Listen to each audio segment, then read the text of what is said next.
Hey, Coach. I'm going to ask you the same question I asked earlier in terms of Caitlin and Elise. Obviously, both from the same high school. Right. Recruiting both of them, can you talk about similarities and differences and kind of who both of them are on and off the field?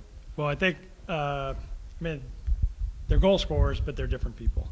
Elise actually came to us after we had recruited Casey Held from the same high school. Whether it was designed or not, we ended up getting 3 MVPs from the same high school. And I think Caitlin, when she was younger, we first saw her when she was in 9th grade. One of her comments to me at the time at one of our camps was, well, I want to go to the same place that all the other leading scorers from her high school went to. So they're very different players. Like Robin had alluded to, Elise is very good post-up, player on your back. She can turn you and get after you. And Caitlin is more of a dynamic, kind of a slicey dicey, but she gets in and she scores goals too. So the combination of those two together when we get it back on the field together is going to be fun to watch. Tell me about it, and you talked to me about it right after the game, but what's it mean program-wise to have 1,500 people out there on a Friday night that's also a football night early in the season to face the number 2 team in the country? Yeah, it was a great crowd. We didn't know what to expect because the students aren't in yet, but there's a good local following with the youth soccer and the families and things like that, and they showed up to support the team. So it was a fun environment. Players enjoyed it, and overall, except for the result, it was a great evening. What are you guys still working on in terms of, she talked earlier, Robin talked earlier about being able to keep the intensity up throughout the whole game. Can you I think, talk a little bit more about that? And as she was speaking to, and we spoke to the team today about our game at Fresno, we were up 3 goals in the first 7 minutes. How do you respond to that? And at that point, a lot of teams, in which we did too a little bit, you start playing to the scoreboard instead of playing the game.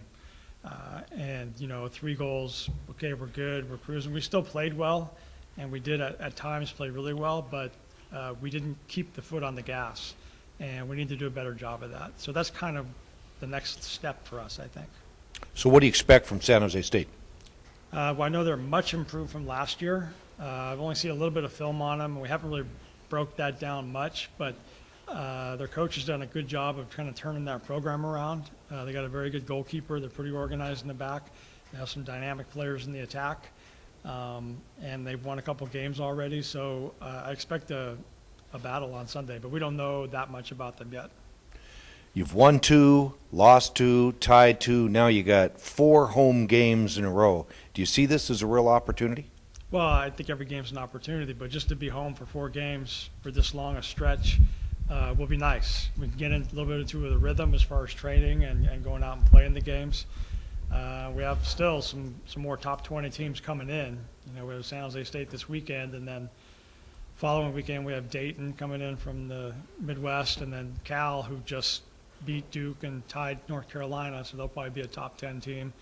And then we have BYU coming in, which was ranked 8th, I think, last week coming into the weekend. So we have a tough stretch ahead of us. But the fact that we're playing at home, hopefully we get a good crowd, it should be fun to play.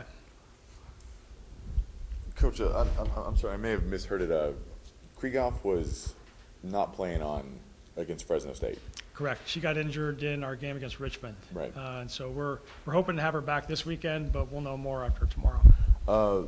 Well, what did it mean kind of for the team's confidence? Because she, will take the lion's share of shots on goal to kind of see your team perform as well as they did without kind of one of your main players. Yeah, I think, it's an adjustment. We've been used to going through Elise for the last 3 years. But our team actually, there's more depth to our attack this year than just that. And so, you always look in hindsight, but it was probably a good thing that maybe she's not with us for 3 or 4 games, because then we sort that out. And then you throw her in the mix, and we got a little more dynamic of an attack.